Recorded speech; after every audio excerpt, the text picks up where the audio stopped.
Alright, so this is going to be another movie review. This one's called Bad Cop 2009. This is going to be another direct to video. It's got David Carradine as the mean boss detective guy, keeping all the beat cops in line with his mean attitude, like B.A. Baracus of East LA. So this movie takes place in the barrio of East LA.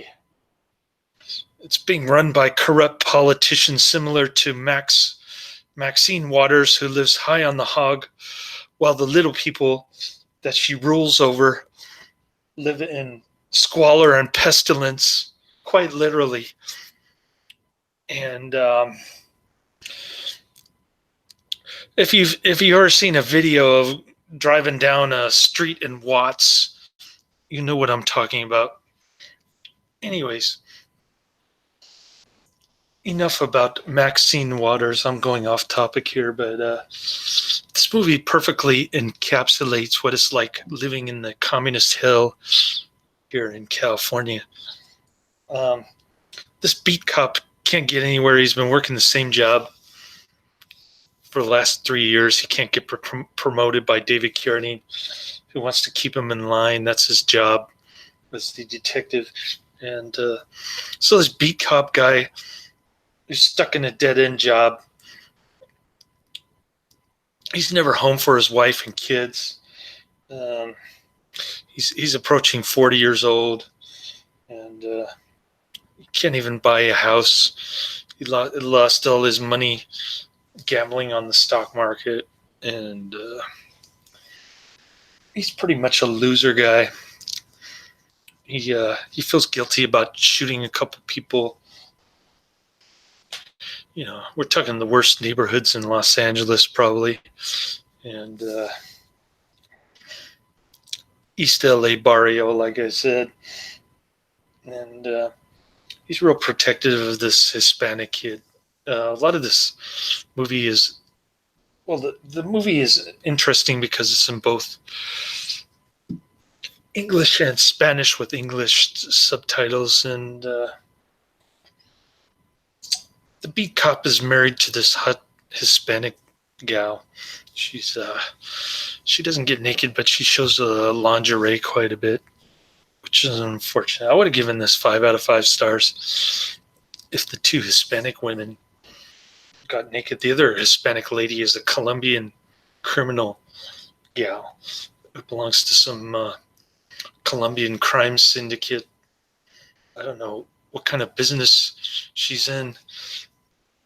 There are a lot of plot holes in this movie, but anyways, so the beat cop just happens to be parked there when the conceited, elitist, well-to-do politician appears, and his driver gets shot. He's like hiding in the car where they're trying to shoot up his bulletproof vehicle there. I don't know how the driver gets shot if it's bulletproof, but another plot hole there. And anyways, the beat cop saves the politician's life. Who's like, he risks his own life to get involved in the shootout while the other chicken cop is like hiding in the shadows. Doesn't want to risk his own life to save this politician. So the politician is impressed. He hires the beat cop as the head of his security team, including his personal bodyguard, and he ends up getting paid 3 to 4 times his beat cop pay. It's a little unclear.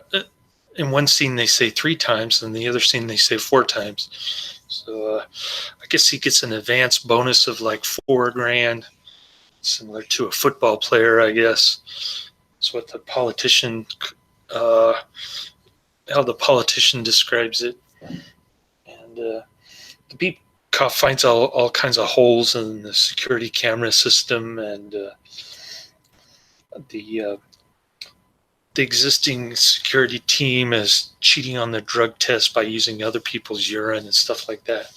So he even uncovers a conspiracy.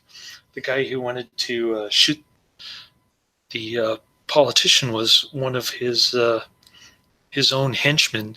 I guess he wanted to replace the guy. So he hired a hitman to off him. So the beat cop exposes that guy. His name is Angel. So Angel is taking over the security of this politician. And then they go to a party. There's some lesbian foo, and his wife does some hookah stuff. It's got some funny drugs in it. And she starts getting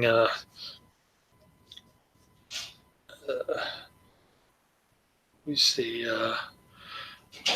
she's like getting enamored by this black dude. He wants her to do cocaine, but she refuses. And then she ends up becoming a cocaine whore later on. And the two start talking about divorce, but they end up reconciling at the end, which is pretty cool. The ending is the reason why I'm giving it 4 out of 5 stars. It's pretty spectacular.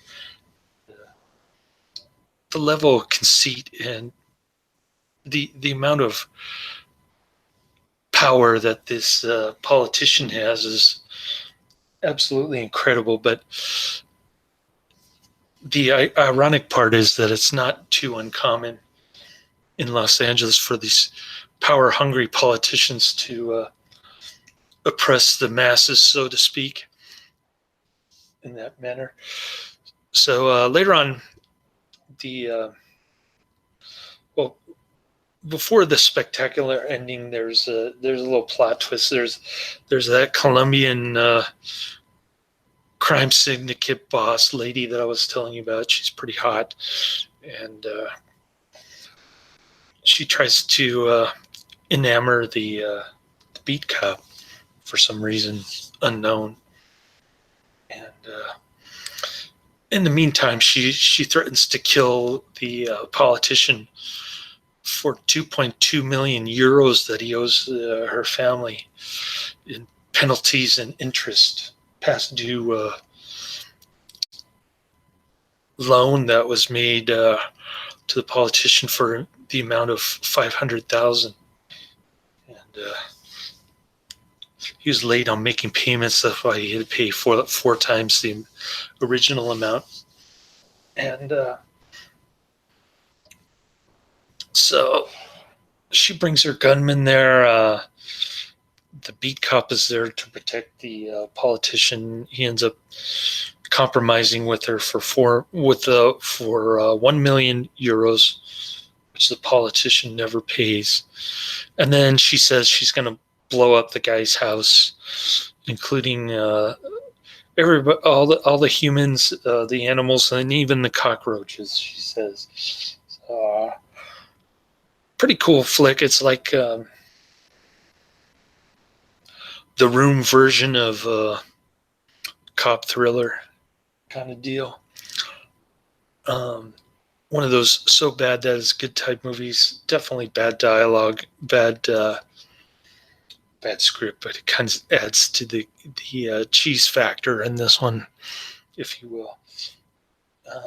So a little surprising ending, kind of intrigued me quite a bit. A little insight into the communist hell that is California that we live in. So pretty good stuff.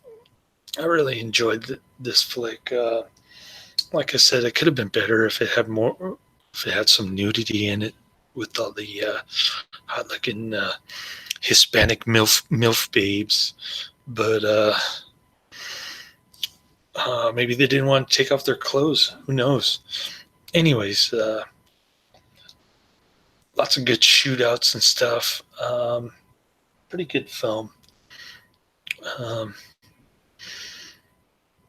I just thought the beginning was kind of boring, and the buildup was kind of slow. But other than that, dang good movie. Highly, not highly recommended, but somewhat recommended.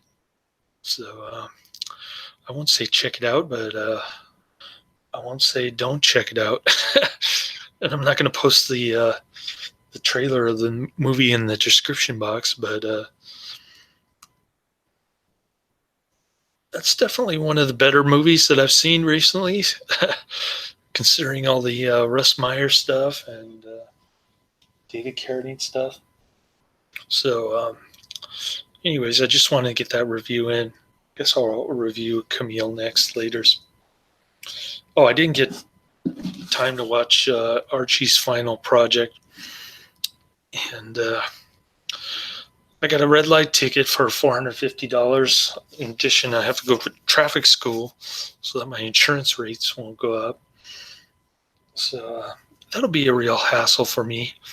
But I did get to take my son all around Mid-Peninsula today. We went to church for the first time in a couple years, and they were commenting how handsome and tall he was. The church ladies there. So that was pretty cool. And then he was actually doing the whole Catholic ritual for the first time of standing up, sitting down, and kneeling. That kind of thing. And so that was pretty cool. We made about 10 pit stops. I got 2 movies in, but unfortunately, this disc didn't have any bonus features. And I think Camille just had the trailer, if I'm not mistaken. So, but unfortunately, Archie's Final Project